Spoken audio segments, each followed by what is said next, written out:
Hello. So before we begin, just want to say thank you to God, Spirit, Universe, my spirit team, my ancestors, and the spiritual guides who are always inspiring me and guiding me, whether you know it or not. It's a weird one today because I wasn't actually planning on doing one today at all. I've just been taking a day for just myself. And yeah, I wasn't actually planning on doing a post, but then I opened this, I just suddenly felt called to, so I'm gonna do one.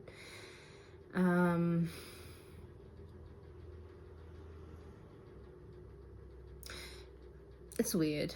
Yeah, it's really weird, but for a while now, I've been getting these messages regarding Disney, and I've always been a big fan of Disney, and consistently, especially the sort of Tangled one has been coming up in several messages, and Rapunzel, it just kept coming. So I actually watched Tangled today, and as soon as I started rewatched, I mean, I watched it before, but it's been a while. And as soon as I started watching it, I realized why, because very relevant to my own story. So this girl is, you know the story. So the princess, gets magical powers because basically when her mother is pregnant with her, she's very ill, and this magical flower is harvested to, feed her a potion that makes her feel better. And this flower was actually like a ray of sunshine that came to the earth, and it has healing powers. And then she's kidnapped by this evil woman who basically just wanted the healing powers that her hair, singing to the hair, her hair gives her, and it keeps her. She just wanted it for herself, so she kept that gift.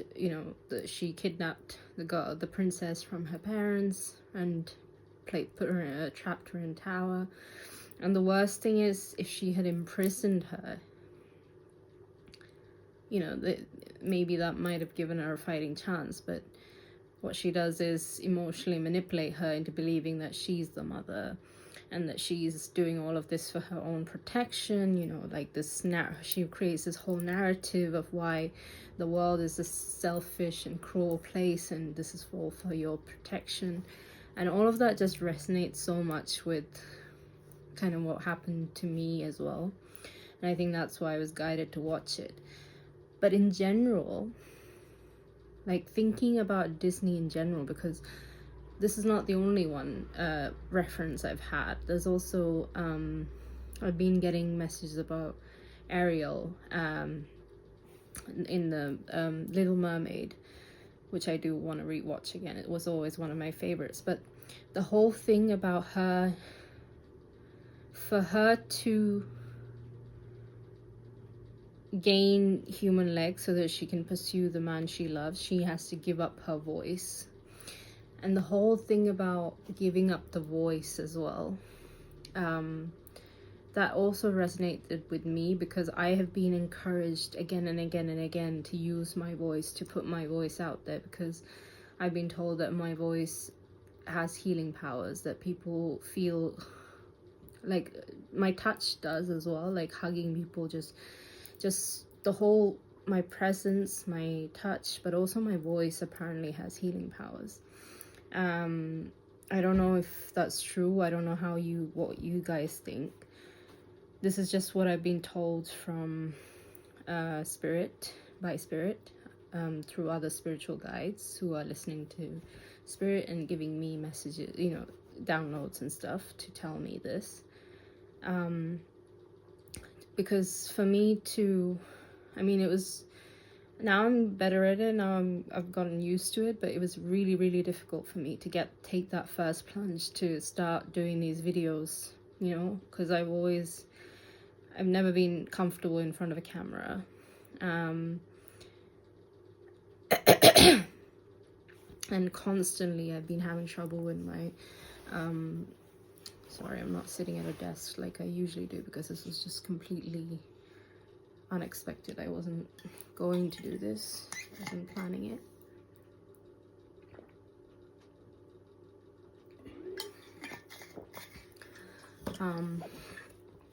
So I was saying that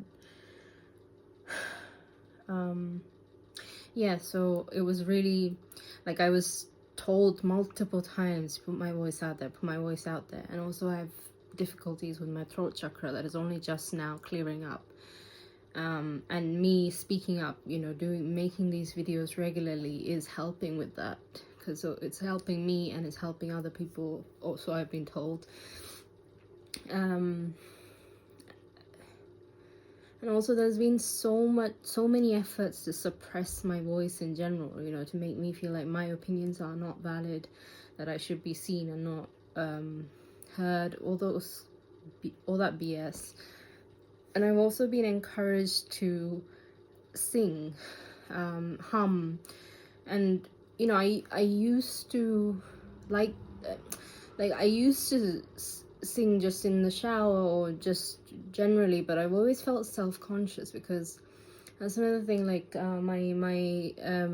when we were kids, my sister and I used to have classical Indian music lessons, but it wasn't for very long. But in general, my sister always kind of criticized me when I sang. Like, she was very critical of me singing, and that I was not, you know, I was off note, or she was very kind of nasty about that, you know, taking into consideration the fact that we're 6 years apart. You know, she was extremely jealous of me all the time. It's the I've already mentioned this, and she always used to put me down and make me feel like I mean, she's a great singer too, don't get me wrong, she's a great singer, but she always had to put me down. And I always had this insecurity about singing. And for a few days I've been getting this, or a couple of weeks, or more than that actually, I've been getting messages about singing, that I should sing, I should at least hum, but I've been feeling so disconnected from my from that part of myself, the part of my, you know, usually I sing when I'm happy, when I'm relaxed, but I'm not feeling happy or relaxed. But today finally I got in touch with that part of myself again.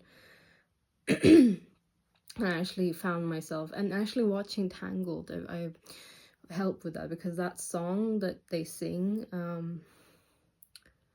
when the spell, that melody was just so haunting that I went to the beach, and I found myself just starting to hum it, even though I didn't know the words. I was just humming. And then when I started humming, then I felt more kind of confident, so I started singing, like, just by myself at the beach, like no one could, I mean, but I just reconnected to that part of myself that enjoys singing, and that just inspired me to, you know, put more effort into starting to sing again, at least for myself, because I do enjoy it. And it doesn't matter if I'm not good at it, or if I've never really had any training. That's not the point. It's about nourishing your soul. It's not about being perfect, right? Because that's something I've had to battle as well, you know, not being able to do something unless I'm perfect at it.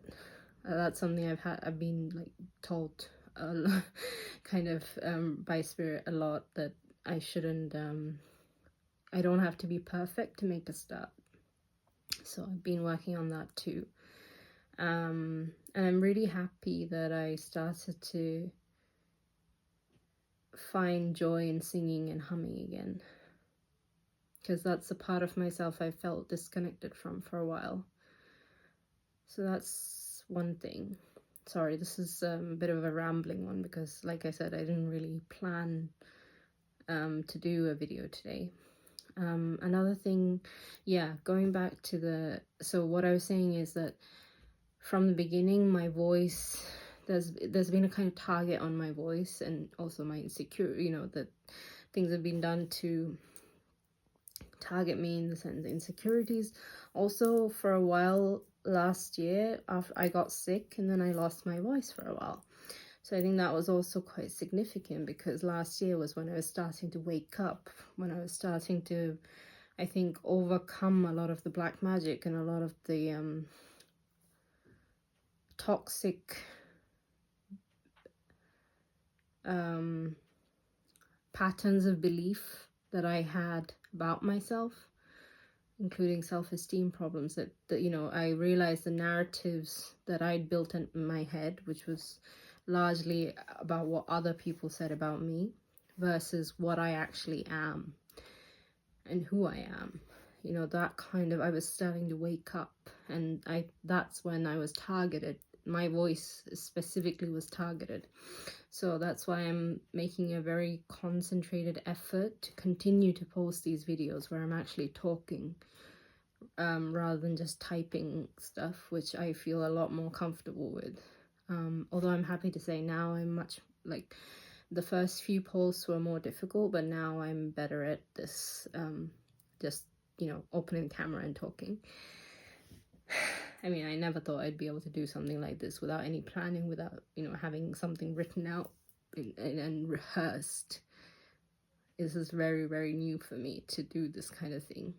But I'm surprised to find that I'm not too bad at it, even though I do sometimes go off on tangents and stuff. But I think that's part of who I am and how I am, and I just accept that. And obviously, if you find that too difficult, don't watch the videos. You're under no pressure, obviously. You can, you know, just skip the video. You can do what you want. I'm not forcing myself on you in any way, shape, or form. So yeah, I just want to go back to The Little Mermaid, because it reminded me of something else, which is this the legend of the siren. Because recently I've come to realize, you know, the siren is also a very misrepresented concept.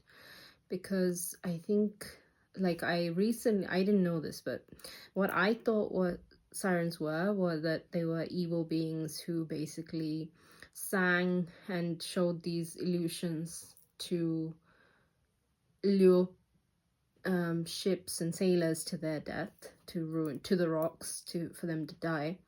But I've recently, through some, I can't remember what it was, like on a website that gives you cards, basically a bit like tarot cards, but not really. And one of them was the siren, and in that it was all about the siren being this beautiful woman with a beautiful voice, who's actually, she's not trying to lure people to their death. She's actually, with her voice, she's guiding them to safety. And I think that concept, her power, her voice has been demonized, like many instances where women in general, powerful women, have been demonized. And I think that's kind of where this, you know, I don't know exactly what's true, but this thing about the siren, it made sense. Because, or it could be both. Maybe there are good sirens, there are bad sirens. I don't know. But I only knew the bad version before reading that that post, that tarot card, or whatever it was. I can't remember. It was something I signed up to, and sometimes it just sends me emails saying, oh, you get the reading, angel message of the day, or whatever. And this was, one day it was this, and it was basically saying, this is your purpose too, because your light and your voice, you're supposed to use it to guide others on their own spiritual journey, because you've gone through all of this for a purpose. Actually, before, even though I'm not consciously, I don't have a conscious memory of it, my soul signed up for this. You know, I signed up to be born into a karmic family, to have friendships, relationships with karmic people, because I was supposed to be their test. You know, I was supposed, because some part of them had asked for me, you know, asked for someone because of their pain, of their whatever state they were in. Some part of them called out to God and asked for it. But the thing is, every single person in my life, in the karmic, had just fumbled it. You know, they had the blessing, but they misused me. They didn't see me for who I am, and now they're paying the karma for that, because Spirit gave me to them as a test, as a blessing. But then when they turn around and abuse me,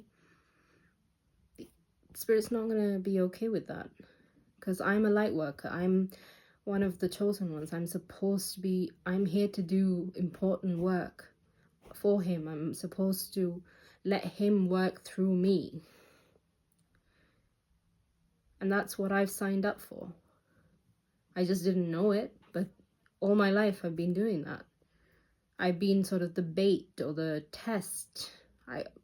That's what I signed up for with Spirit. But now I'm done. I'm done with all of that. I'm done with all the karmic relationships in my life, and now I'm just supposed to be living and guiding others in their spiritual journey by putting my voice out there. And also something else, I've been reading about the ancient goddess Inanna, and this I got this actually as a representation of her, because one of her signs is this eight-pointed star, and she was basically hold on, let me just tell you some stuff about her that I wrote down.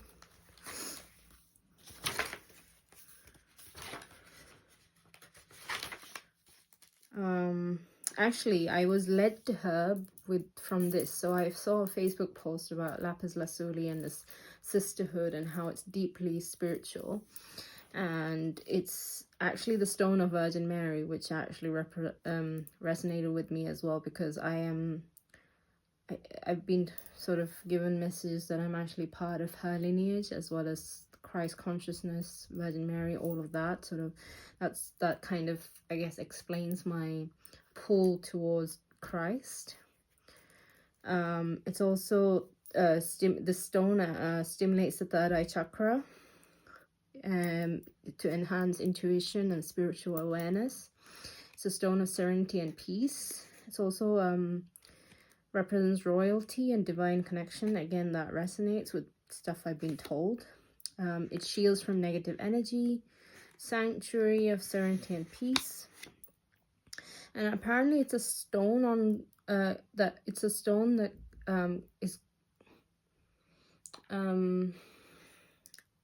is part of God's throne, and it's said to be the stone on which God wrote the 10 Commandments.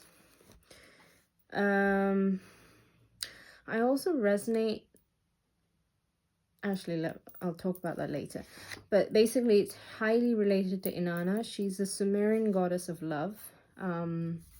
She's the queen of heaven, Mesopotamian goddess of love, sex, fertility, war, and justice. So if you're comparing to the Greek pantheon, she would be the equivalent of the goddess Athena, Aphrodite or Venus.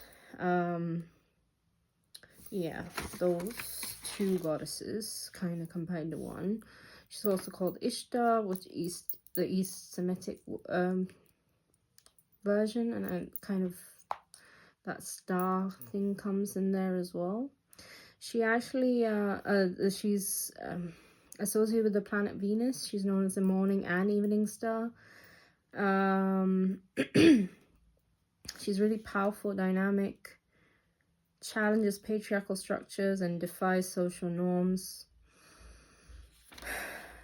A lot about life, death, rebirth, transformation, courage, resilience, ability to confront one's own shadow.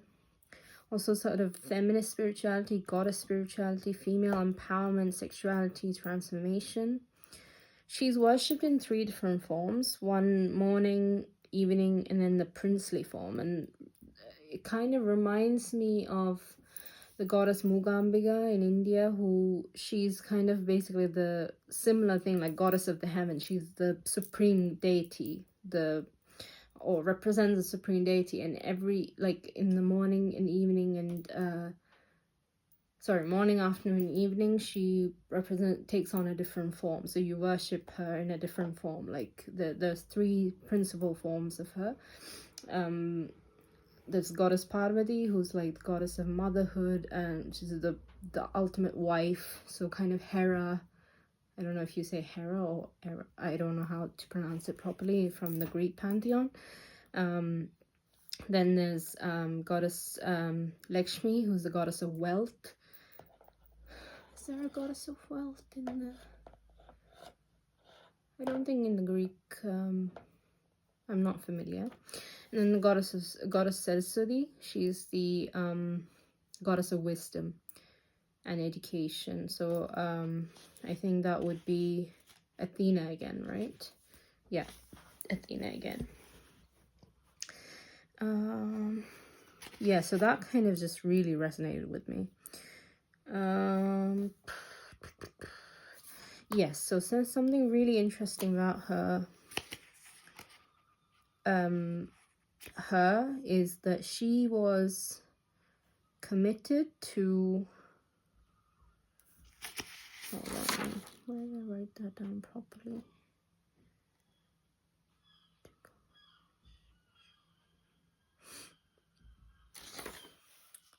I wrote it down, but it's just a bit... okay, yeah. She's...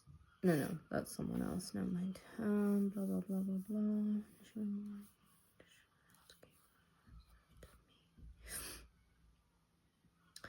So she was committed to delivering something called mes or mes. I really don't know how to pronounce it. It's a Sumerian they're the decrees of divine foundation to Sumerian religious and social institutions, and fundamental to Sumerian understanding of the relationship between humanity and God and the gods. And that really just kind of set off not alarm bells, like it was a eureka moment basically in my head, because I feel like that's sort of my purpose as well, not just me but other chosen ones. Because we're shifting from Kali Yuga, which I've spoken about before, which is basically the worst of the 4 yugas, where evil is predominant, everyone's much more aligned with evil than good, and the gods are kind of forgotten by the majority. Most people are asleep under spells of darkness or addictions, whatever you want to believe. And then you have the total transition to the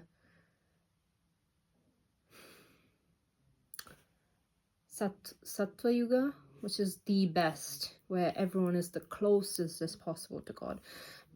As you can understand, that's such a big transition, right? To go from being not knowing God at all to, and say spirituality, say whatever you want, it doesn't matter, because it's all about fight between good and evil. It's not about God. If the word God is triggering for you, I apologize. I don't mean it to be. For me, it's about spirituality. Say universe, spirit, whatever you want. But it's about that transition, and me and other chosen ones, we're supposed to be guiding the collective consciousness, which is whoever's listening, who is interested in this stuff, who is trying to awaken or partially awaken, and you need guidance on your journey the same way I needed guidance on my journey, and I still need guidance, by the way. I'm just a bit further along.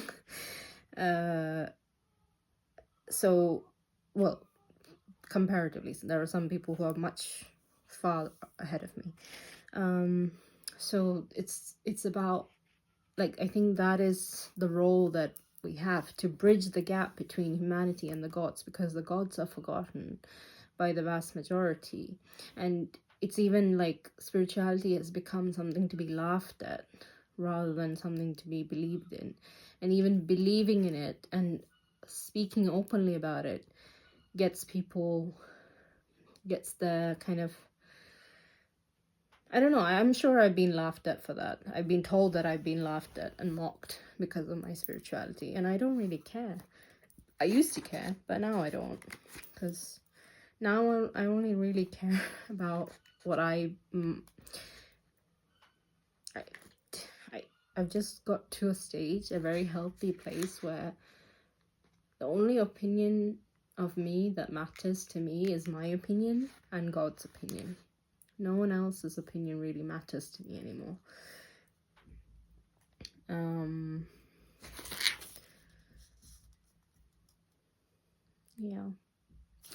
Yeah, I think that's pretty much what I've got for today. And this is something I was called to, apparently supposed to share today. All right. Have a good one, everyone.